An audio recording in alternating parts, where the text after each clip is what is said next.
can you fall out of love with the game? And when I say the game, I'm referring to the process.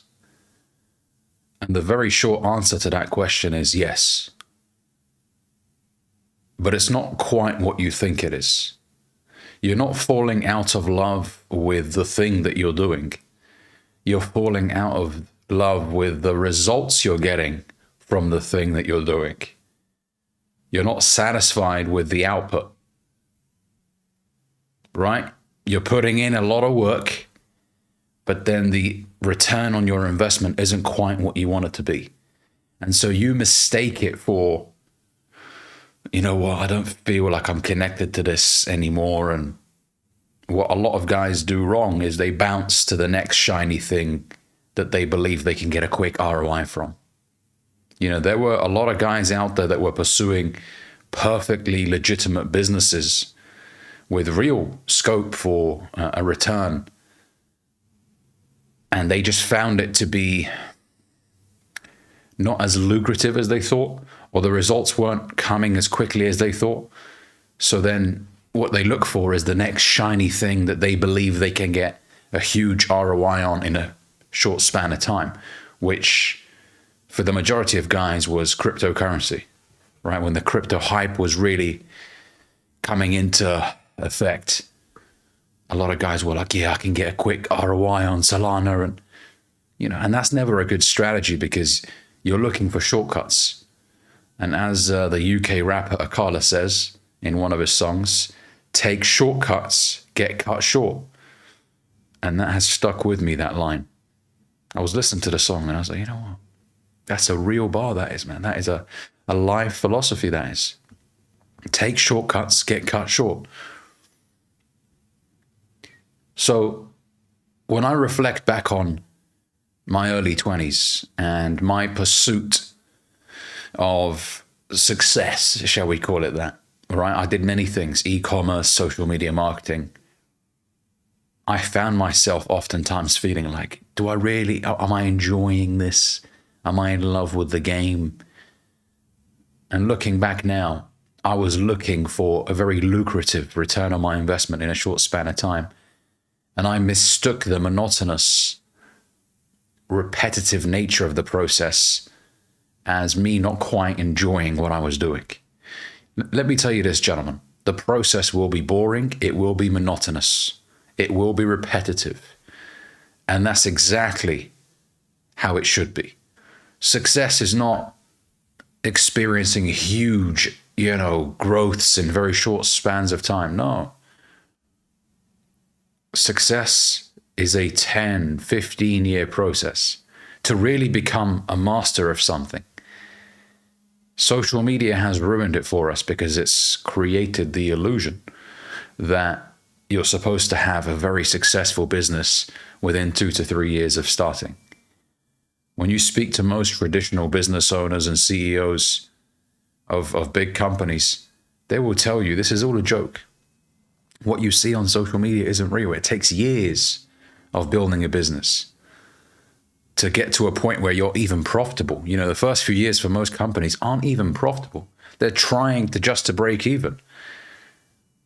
Now you've got some 21-year-olds sitting on a Lambo in Dubai telling you that if you're not successful within a year, you're a brokey or whatever. I mean, it's just stupid.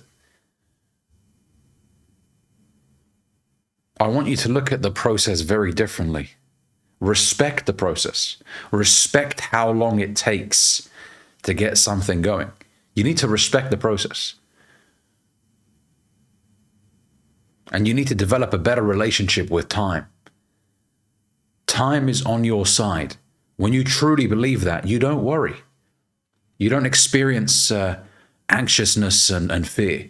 When you know that time is on your side, as long as I'm improving every single day and I'm engaging in productive action, and that's the key right here, gentlemen. Productive action, not just action.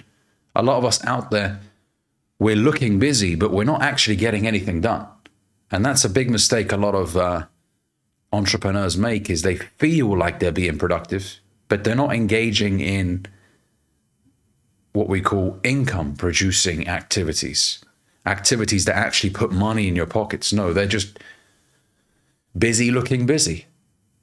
But at the end of the week, when they actually reflect on what they've achieved, they can't really tell you much. They're like, well, I sent 20 emails, but there's not really much that they've done or accomplished. So it's very important to remember that we need to engage in productive action. And remember that time is on your side. It really is. Tell yourself this. I am going to give this as much time as it takes. Not, 3 years and then we'll see how it goes. I've heard that so many times, and I smirk when I hear that, because I know that person won't even last a year with that mindset.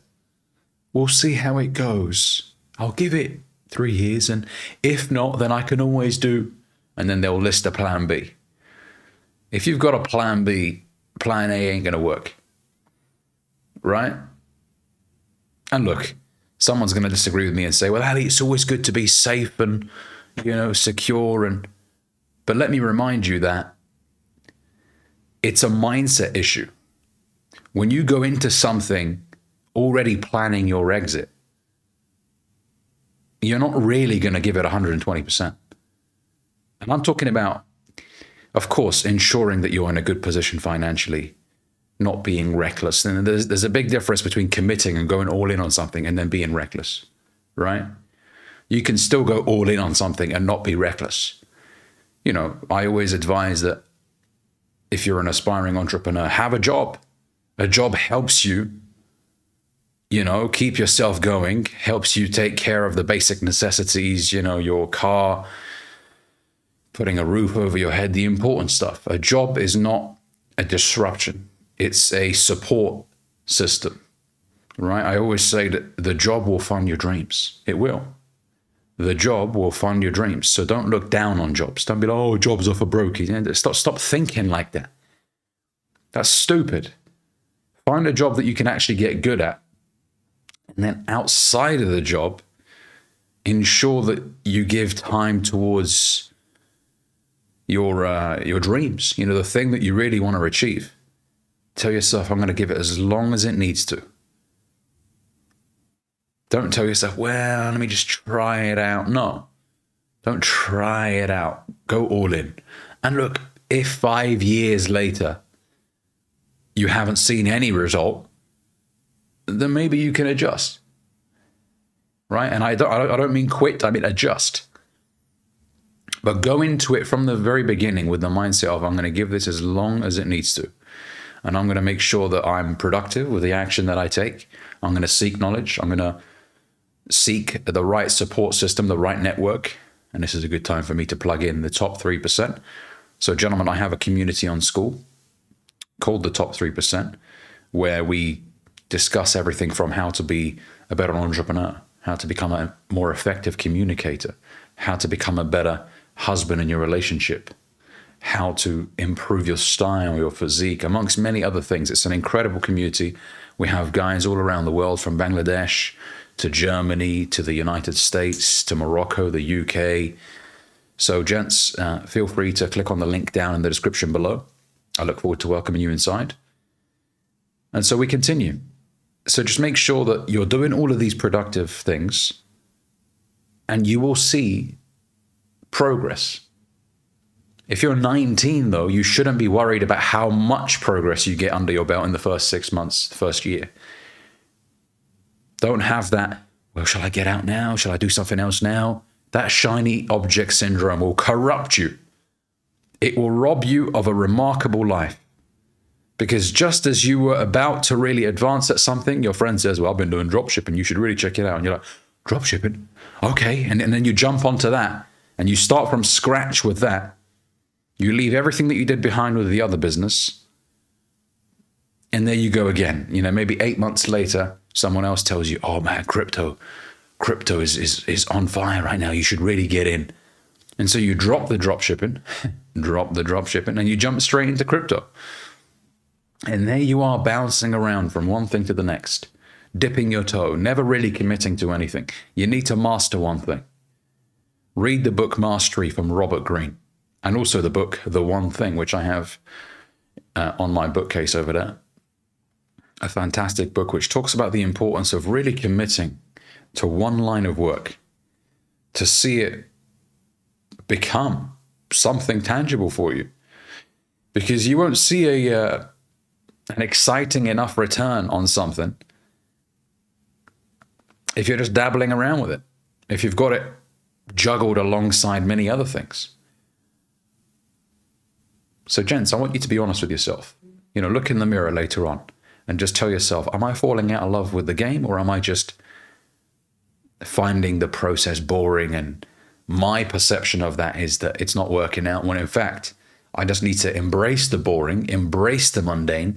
I need to carry on doing it for another 5 years, 6 years, ensuring that my work is productive. Some of you guys need to grab a journal and really,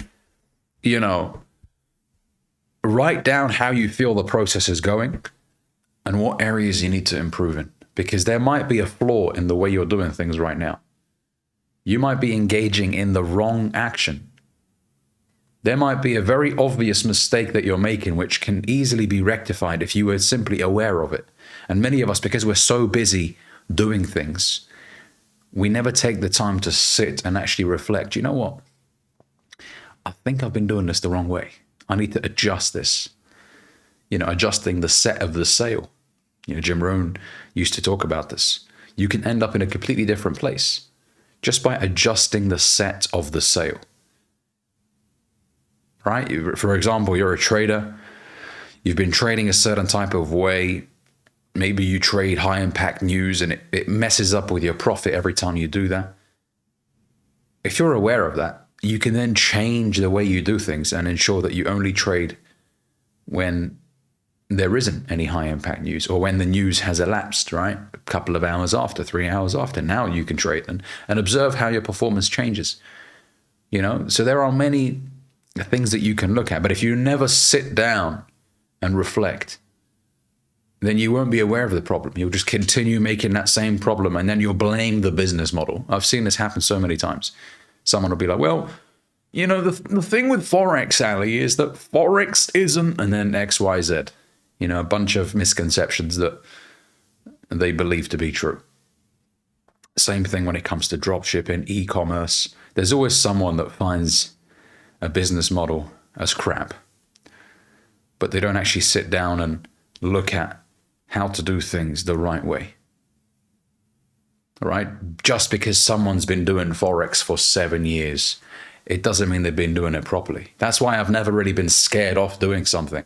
I've had friends and family over the years tell me, oh, don't do that. I know someone who's been doing it for 10 years. They haven't made any money.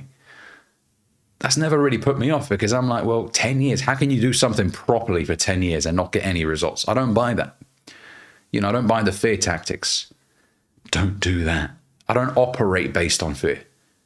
I operate based on potential. If the potential to do well exists, then I'm going to give it a go. And I'm going to ensure that I engage in the most productive action possible. I'm going to inspect my work on a regular basis.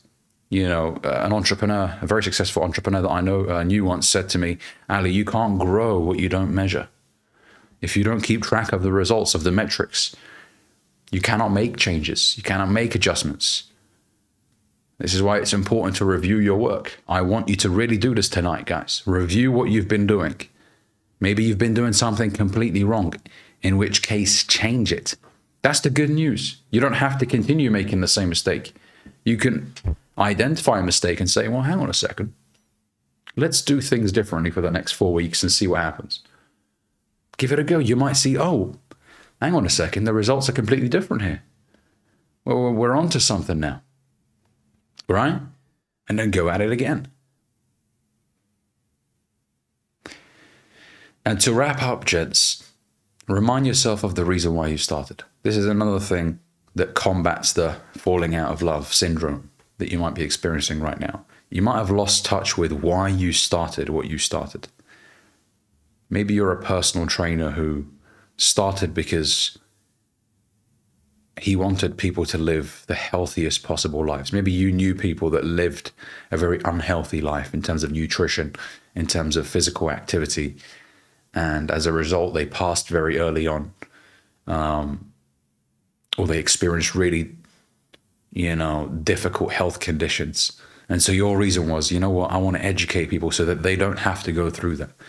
But then after 3-4 years of you doing personal training or building a brand around fitness, you lost touch with why you started. And now you're just doing it because you want views or money. And that's why you feel like, oh, I don't really want to do this anymore. It's because you've lost touch with the real reason why you started. It's important to remind yourself of that. And that's why when you get testimonials from people, when people tell you, hey man, I watch your videos, it's really inspiring to me. Thank you so much. You helped me. I was going through a dark time and I just want to say thank you. Getting comments like that, it's really heartwarming. It makes you believe, you know what I'm doing has a bigger purpose, right? So hopefully this video has given you some sort of clarity on what you're going through right now. I've been through that so many times in the last 10 years or so, but I've discovered the real reason why. Okay, so hopefully this video has reassured you and realigned you, most importantly. Let me know what your thoughts are. Drop a comment down below, like this video. If you're new here, consider subscribing. Catch you in the next one.